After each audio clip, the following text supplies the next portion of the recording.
People of the internet, how do? I'm the Efkin guy, and this week we are harder than the rock.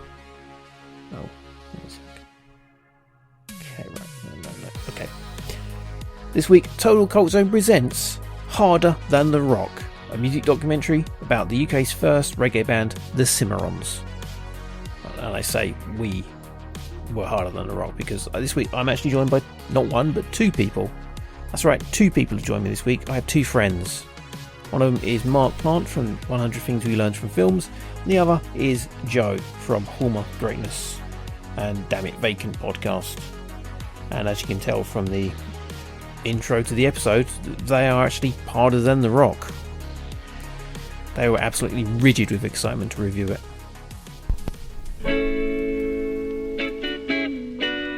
In 1966, 5 musicians got together in Harlesden. They were the spark that started a big flame. They were the band, they were the start of it. They played on 90% of the reggae music that make in this country. Without Cimarons, there'd be no reggae music in the UK.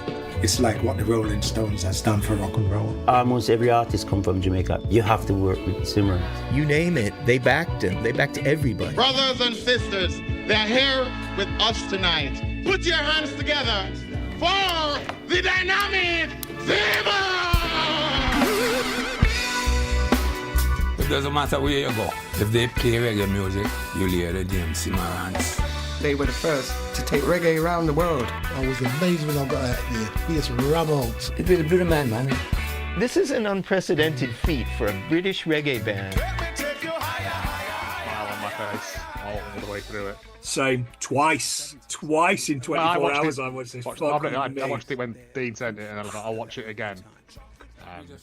Just so I can make proper notes as opposed to just which is most of my notes from the first time. I didn't get past the oh my god, these guys are amazing, and my notes are fucking nothing. Please, Dean, save us. Okay, that was the review. Burying the lead there. That's that. much earlier than usual as well. That's a wrap. Cool. It's just I was like, even the last bit of it, where are we doing spoilers? No. Well, not that. No, not even that. Like the what's he called? The Franklin, where he's just like, just good weed and music. That's all I need. Yeah. And women. And food. Yeah, lots of food and all. It's good. I love him. Yeah, that's right. For this deep dive into black history, culture and music, I grabbed the whitest folks I know.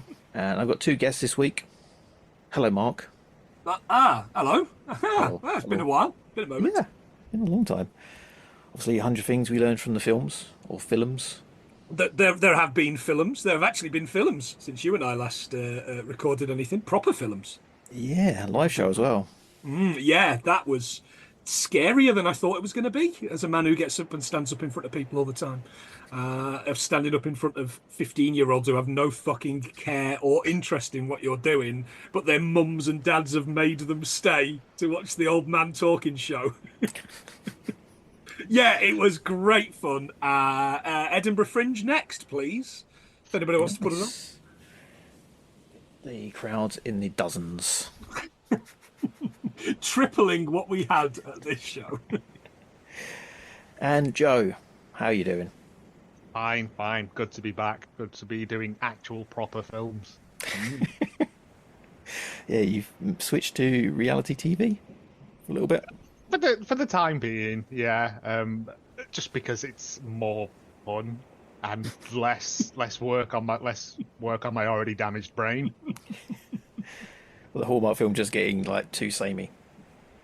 We haven't done a Hallmark film in so long. Forever. Yeah, that kind of went out the window a while back. We were just doing sort of 80s, 90s straight to DVD nonsense, which is fun. Don't get me wrong, but it's a big time sink to do. Whereas with this, it's a half-hour show, unless you're doing a week's worth of shows like we did. But it's just easy. You can do them in bite-sized bits, and the note taking isn't as extensive on it, and it's more fun, I think, because there's more you can do with egg people and plank girl and You know, Egg People and Plant Girl sounds like the MCU one that we're due in, I don't know, Phase 6. That's the Asylum knockoff. Would watch. It's a music documentary. I do actually really like these ones because I'm not big on like music history a lot of the time. So when I see these, it teaches me all about that and gives me some great music to listen to. There's some great documentaries over the years. I've learned a lot about other artists that have maybe fell by the wayside or been forgotten. Searching for Sugar Man, that was a great one. Anvil. Oh yeah, Anvil. The Mogwai one we did was tremendous because they've completely, like you said, fallen by the wayside for me, and it's been an absolute delight to go back in and listen to stuff that passed me by at the time that I brushed off as being not for me. And as an older, grumpier, wiser man now, I can sort of go back and fully appreciate it, and it was nice to have that opportunity. Yeah. Band called Deaf. Remember that one? No, I've not seen that one. It's a story of the Hackney Brothers, a proto-punk band called Deaf. It's from Detroit in the 1970s. They actually pulled their album because the label wanted them to change their name from Deaf. And they said no. And then it just sort of went into an attic, collected dust for so many years. And then in the 90s, I think it was, or early 2000s, the sons of that band were playing, and they met a director and they heard their music, and they ended up releasing the album in like 2013. I should have really written this down. But yeah, a band called Deaf's really good. Yeah. And the album's really good as well. On the list. Buena Vista Social Club's one of my absolute favourite musical documentaries. I loved it, and it's one of the reasons why I went to Cuba on honeymoon. They were all dead by then, of course. Long dead. Another one which actually premiered at the Sheffield DocFest, like this film. It was in 2013. There was the Great Hip Hop Hoax. Which is about the Scottish hip hop duo called Syllabin and Brains. Yeah, I've seen that on in the background when I've been doing other stuff. I've put that on in the background, and I thought, this is this what? It's there's a couple of rappers from Scotland, and they come down to London to do some stuff, and they were dubbed the Rapping Proclaimers. Weren't taken seriously, and that's they not said, a title you want. yeah, so they rebranded themselves and pretended to be from America, and then ended up screwing a deal with Sony. Yeah. End up opening for again, D12. that's on the list as well. Yeah, I think it's a revisit for me. I think that's a revisit. Because that sounds wild. Just two wide-eyed Scottish lads going down there going, aye, we can rap. Yeah. Because they're Welsh. Indeed. So any other documentaries you recommend about music? Obviously throwing a few in now. Aside from Spinal Tap. I get Spinal Tap, not really a documentary, but one of the most true-to-life documentaries about being in a band I've ever witnessed. The first time I ever saw it, I didn't know it was a mockumentary. I absolutely had no idea it was a mockumentary, and by the end of it, I still didn't know. I believed that these characters exist, because they do. They absolutely did exist in the 70s, these people. Yeah, it's that's what makes it so good. It's because they fully inhabit those characters and make them believable. Didn't Aerosmith or Steven Tyler walk out the premiere of it or a screening of it because he thought he was taking the piss out of them? He probably had to go and screw a 13-year-old, didn't he? Allegedly. Glad you added that. I'm fairly sure in his book he says something to that exact effect, but... I quite like I enjoyed, again, not the right words, the Amy Winehouse one from the Senna director. The guy that did Senna. Yeah, Some Kind of Monster is always fun to go back to. That's hilarious. Because, again, that's more Spinal Tap than Spinal Tap at times. Yeah. It's just hilarious, that bit with, what's his face, dropping the wine glass and just looking on the floor like, are you going to clean that up? It's like, you privileged twat. If you haven't seen them, it's not really a documentary as well, but there's I think there was 3 Pantera home videos that they released, which is like part tour videos and part bits they did, because they're just very fun. Okay. Yeah, because I always thought Pantera were very overly serious. No. Right, okay. There's bits where they get like a gas repairman to come around and they're writing a song about him while he's doing repairs in the house, and it's just because on the road, inventing gambling to play. So you remember those balls that used to shake, like the Bumble ball? Yeah. They've got one of them in like a box, and you have to pick it up from one colour, and they're all hammered, and it's just life on the road, but with music videos in there, which is, if you're into that. But the tour stuff is very, very funny because drunken, bored Texans. Okay, it's a bit of a press release. Harder Than the Rock chronicles the incredible journey of Britain's first reggae band, the Cimarons. Formed by teenage Jamaican immigrants in a London bus shelter in 1967, the band were at the forefront of the reggae explosion in the 1970s. Thousands of miles from Jamaica, they brought excitement, experimentation and sheer anticipation to black British youth, connecting them to the roots and identity through their powerful music. Cimarons collaborated with industry legends such as Bob Marley, Toots and the Maytals, Jimmy Cliff, Lee Scratch Perry and even Paul McCartney. Despite the significant contributions, the band have been largely under-recognised for their music, impact and legacy. The film poignantly captures the history and follows their final chapter, when despite losing their beloved drummer Maurice Ellis to cancer, spoilers, they dream of performing to live audiences one last time. So, I'm relying on you two guys to bring the reggae knowledge on this, because mine kind of starts and finishes with Bob Marley and UB40. One of those things is not like the other.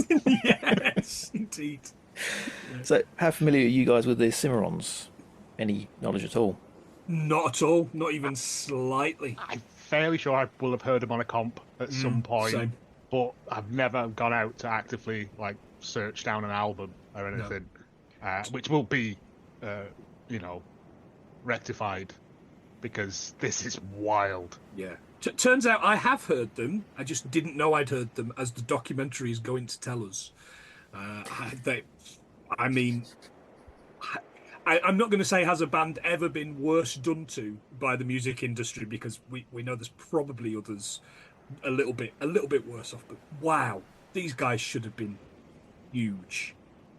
Yeah, consisting of Loxley Kishi, Franklin Dunn, Maurice Ellis, Winston Reid, Sonny Binns, Lloyd Donaldson and Cole Levy over the years. Start of the careers, they were mostly just session musicians, backing a whole load of artists and songs in multiple styles on records and on stage. They were touring the country doing 2 shows a day for multiple artists at some points, doing all sorts of stuff, so jazz, soul, and then when reggae took off, they covered loads of those guys. I did the backing band for them. Released loads of singles, which you may not have known about. One of the singles they released got to number 4 in the charts, or the UK charts as well. I actually knew of, although not the ska version. Was this the song you were talking about? Snoopy and the Red Baron? Yeah, absolutely. Yeah, I've heard that so many times. And again, I think probably a couple of different Trojan compilations I've heard that on. Maybe not Trojan ones, because I think it was under Starfire, wasn't it, Records? That particular one. That was what they were known as the Hotspots. The Hotspots, that was it. The Hotspot All-Stars. Mooncrest, it was. Yeah. Yeah, and they sort of supported loads of acts and never got the name on the cover, but they were on the B-sides, which were a lot of them. They just had the instrumentals on the B-side, so they were credited as the Cimarons on that side, or the Hotspots. But never got any royalties from anything. No, absolutely not. As we found out, they had no representation. And it's one of those, you kind of go, oh, lads. Yeah, but doing it for the music and the joy of it, and that's great. Until it comes to later in life and people start forgetting you. And you've got to take a 9 to 5 when you were the original UK, the people that brought reggae to the UK essentially, and you're driving a taxi. Yeah, or you're cleaning an office, and I think the line that he says is, "I'm not a cleaner. I'm a singer, but I clean." And I was honestly started to choke up, and it only got worse from there. Really. Again, it's an incredibly well-paced documentary. It's beautifully moving at parts as well. It really is. As we said before we started, I sat watching this with a big dumb smile on my face for the vast majority of it, because the joy they have for playing together it radiates from the screen. It really does. And then when you get to the end of it and you know things are going to happen, you're kind of like, well, no, please don't. But such is life. So yeah, when reggae did take off, they went on full on with that, started being themselves on stage. First reggae artists to tour a lot of countries, places like Japan, Thailand, and Ireland. And not to forget West Africa, including Burkina Faso, which I got a kick out of as a Simpsons fan. Yeah, I really like this bit with the 8mm footage from the shows. Love that. It's one of those things. A lot of people don't have the footage from that era. So a lot of the documentaries I've mentioned before, it's like you don't have that. You have like photos. This is the first one I've seen really with like loads of 8mm footage from the concerts and shows. Obviously no sound to it, but it's got the music they're playing over it now, and a lot of live stuff they're doing with a new singer, which was quite good. But yeah, he bought what I would have said was kind of like the original sound back, didn't he?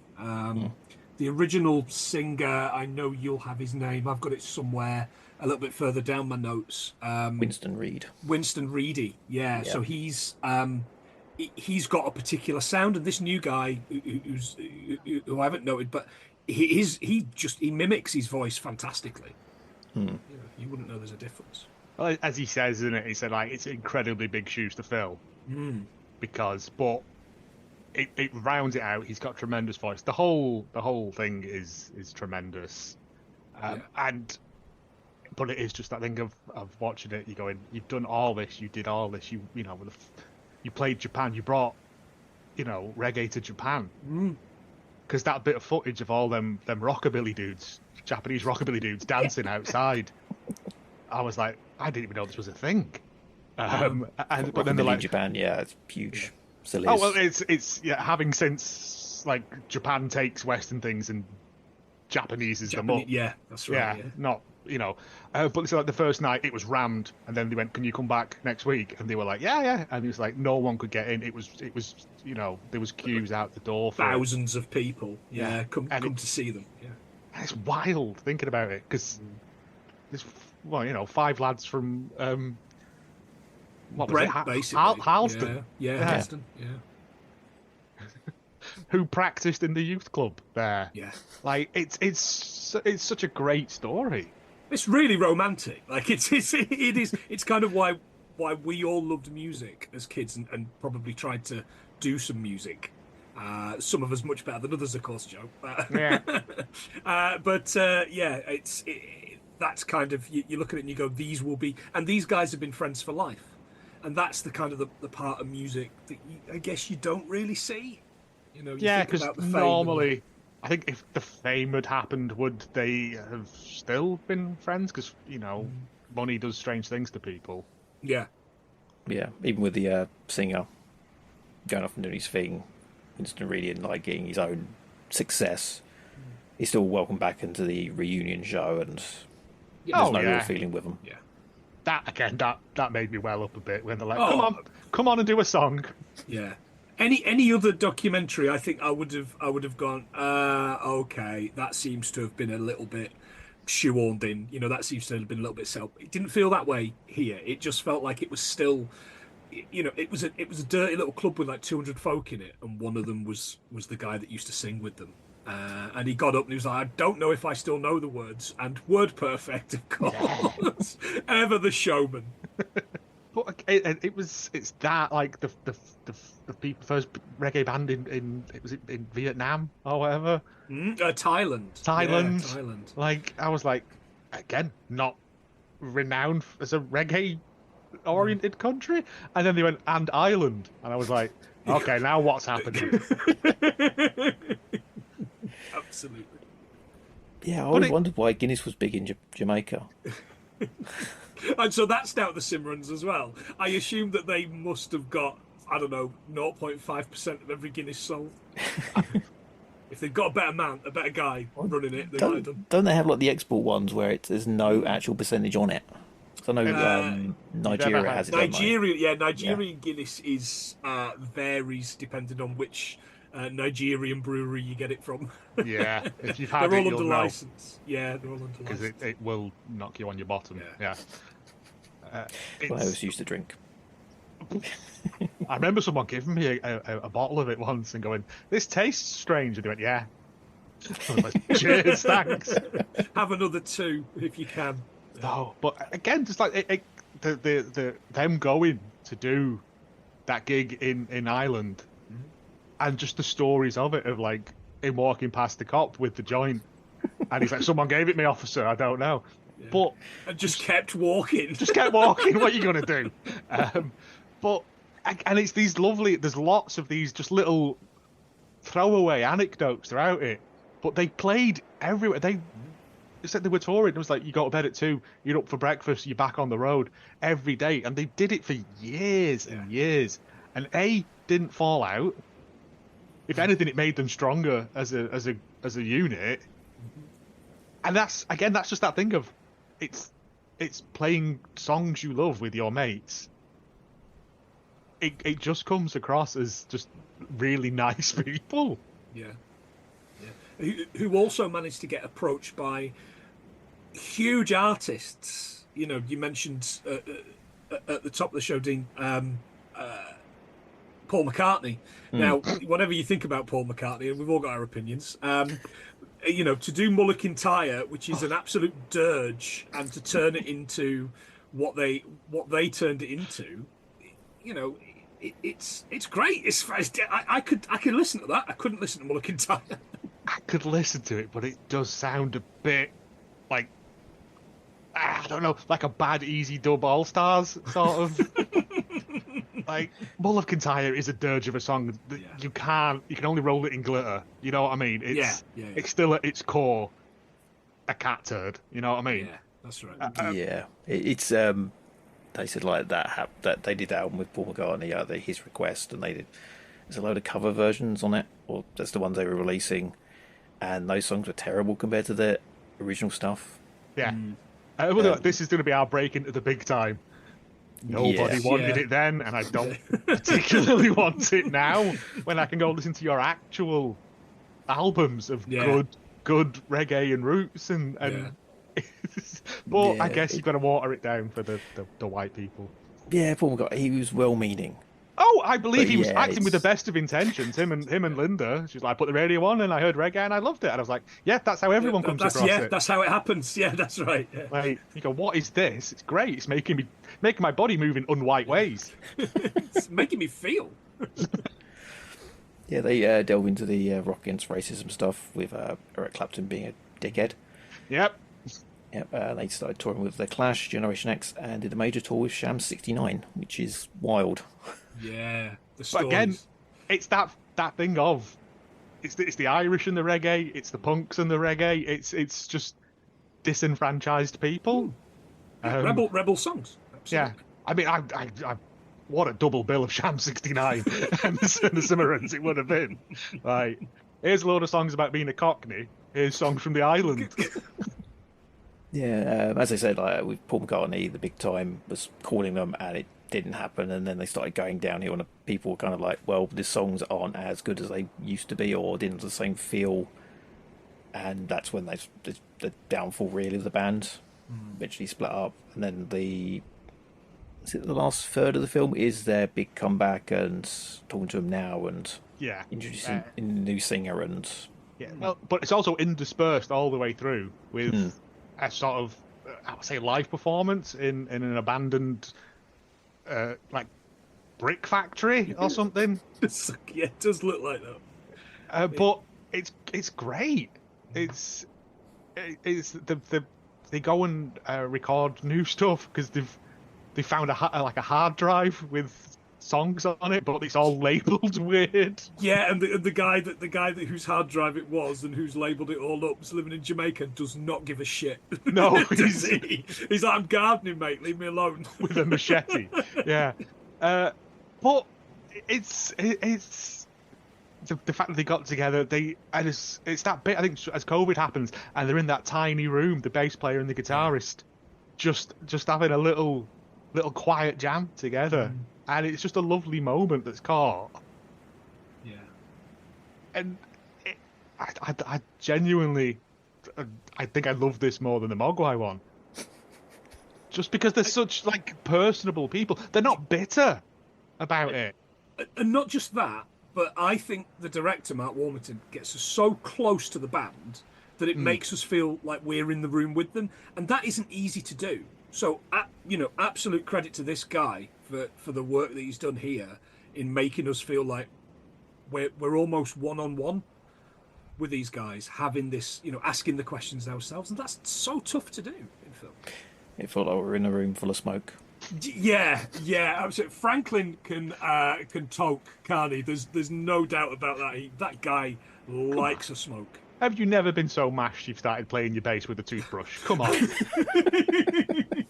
But all of that after he'd learned from the Kinks on the telly, he's kind of going, oh, I taught such and such, and I taught such and such. Where did you learn? Oh, I watched the Kinks on the telly, mate. It's great. When we went to Africa, I'd play like this, and now I play like this, and I was like, you can't just play with your thumb. Pal. He wrecked his thumb, so he started playing with his fingers, and it made him a better artist because of pain. That's bass playing in a nutshell, basically. That's right, But it's like when Bob Marley came in, and he's like, I heard you covered one of my songs, and it's #1. And he went, yeah. And he went, fair enough. Yeah, it's all right. And he went, brilliant, praise from Caesar. Yeah, because they toured with him, and it was billed as Bob Marley and the Wailers. It should have been the Cimarons. That's right, yeah. But again, another way they just got screwed out of stuff by like, would you have gone and watched Bob Marley and the Cimarons? No.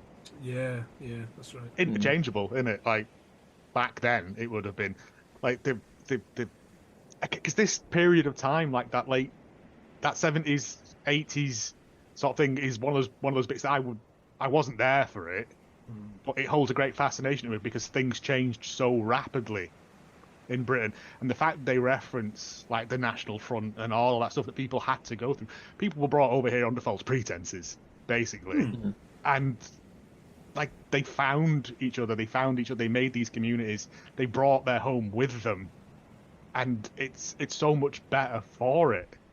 And it's still prevalent to what's going on today and things like that. But it was just the fact that when you look at their shows, it wasn't just Jamaican people. There was white kids in the crowd. There was old people. Like it's something no one had heard before.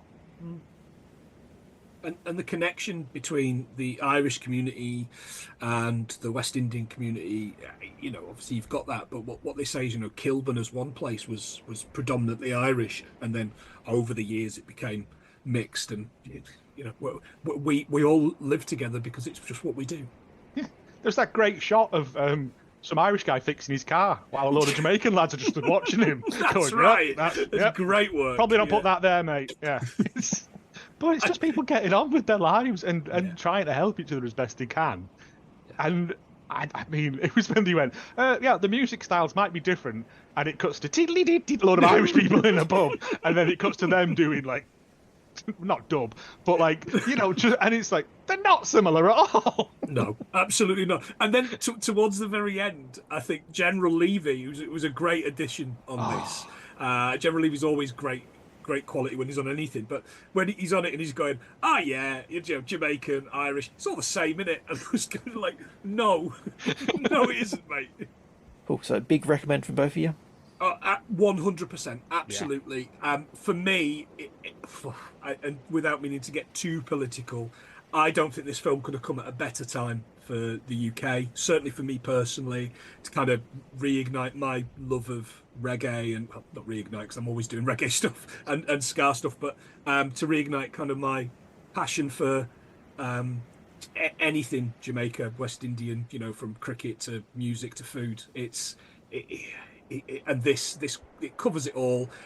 And we are not, obviously we're stopping 2/3 into the film. We're not going to give away any of the stuff that happens. You've got to go away. You've got to find this in the cinema. You've got to watch it on the big screen, the best sound that you can, and just take some fucking tissues. Really do. Yeah.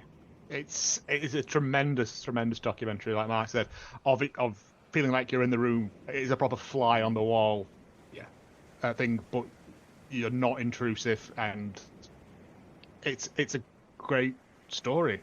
Like, it's a shame that this happened to them, because the music they produced and the people that they made stars.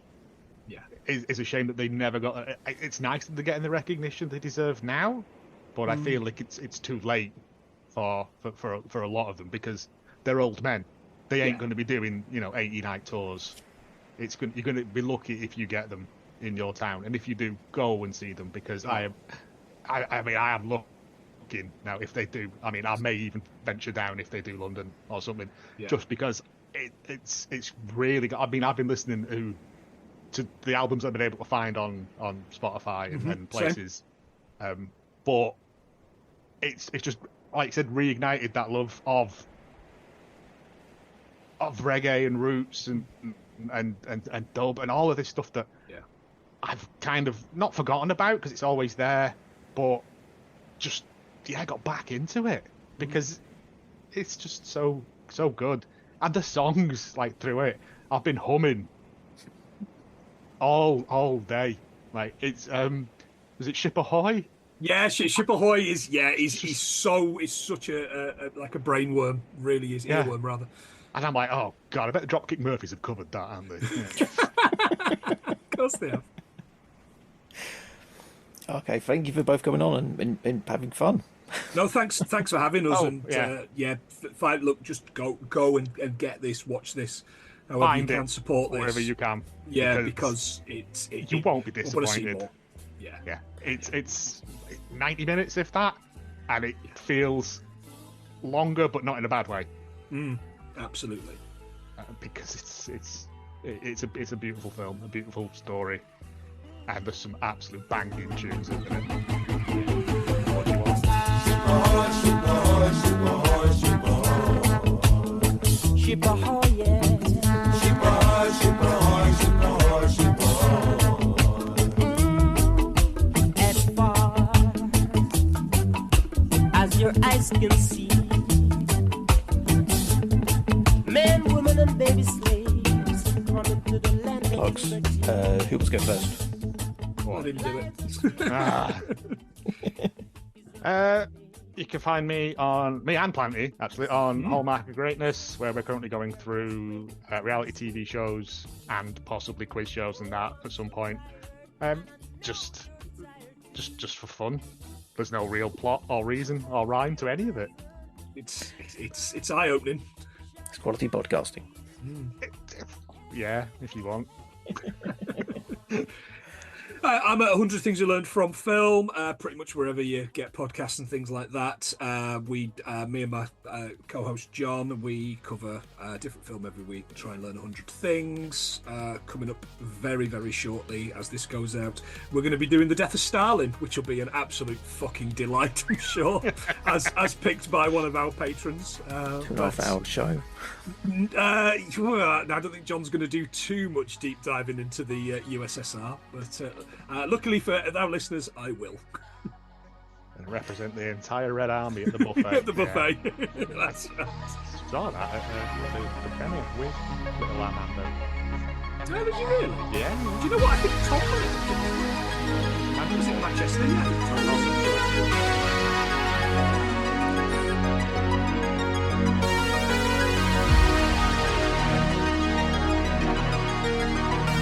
Thanks for tuning in, everybody. I have been Lavkin Guy. This has been Total Cult Zone Presents Harder Than the Rock. You can find out more about the show and me at totalcultzone.com. The film is released on the 3rd of October. If you go to harderthantherock.com, there's a list of dates on there where it's showing. Limited release, but definitely worth checking out if it's in your area. There's a few live Q&As on there as well. So harderthantherock.com, go watch the film, enjoy it, and I'll see you next time. See ya.